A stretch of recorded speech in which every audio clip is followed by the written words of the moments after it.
স্বাধীনতার পরবর্তী পর্যায়ে এই দুর্গাপূজা উপলক্ষে আমাদের হিন্দু সম্প্রদায় সনাতনী ভাই বোনেরা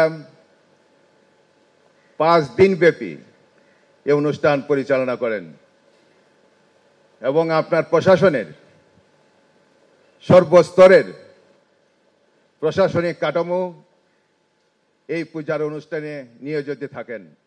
আমার মনে হয় ধর্মীয় আঙ্গিকে সবচেয়ে বড় অনুষ্ঠান।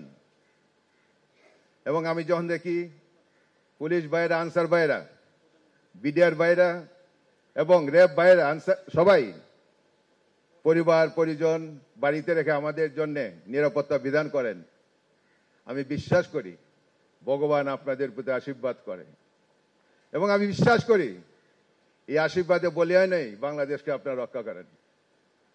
আমি এই কথাটা বললাম এই জন্যেই 5 দিনের অনুষ্ঠানে আমরা 1 দিন ছুটি পাই, কিন্তু আপনি আসার পর গত বছর আমাদের জন্য 1 দিন ছুটি বাড়িয়ে দিয়েছেন, এই জন্য আপনাকে অনেক ধন্যবাদ। অনুরোধ জানাই যদি আরেকদিন ছুটি বাড়িয়ে দেন আমাদের মনের আশা এবং প্রত্যাশা পূরণ হবে। মাননীয় প্রধান উপদেষ্টা মহোদয়, বাংলাদেশের ইতিহাসে 3 জন উপদেষ্টা বসে সরকারিভাবে জায়গা দেন, এটা একটা ঐতিহাসিক ঘটনা। সেই ঘটনার দিন আমি ছিলাম রেলওয়ে ভবনে। যে মন্দিরটা ধ্বংস করা হলো এই মন্দিরের জায়গা আপনি সরকারিভাবে খিল কেটে দিয়েছেন, এই জন্য আপনাকে ধন্যবাদ। আপনি দেশের বাইরে থাকবেন জাতিসংঘে, আমরা বিশ্বাস করি আপনার নেতৃত্বে বাংলাদেশ এগিয়ে যাবে।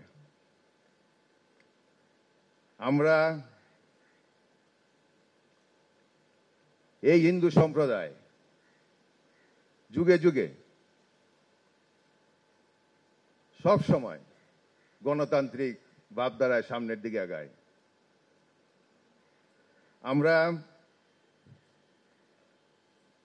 সামনের দিনগুলি এই দেশের মানুষ যাতে নিপীড়ন, নির্যাতন, ধর্ষণের,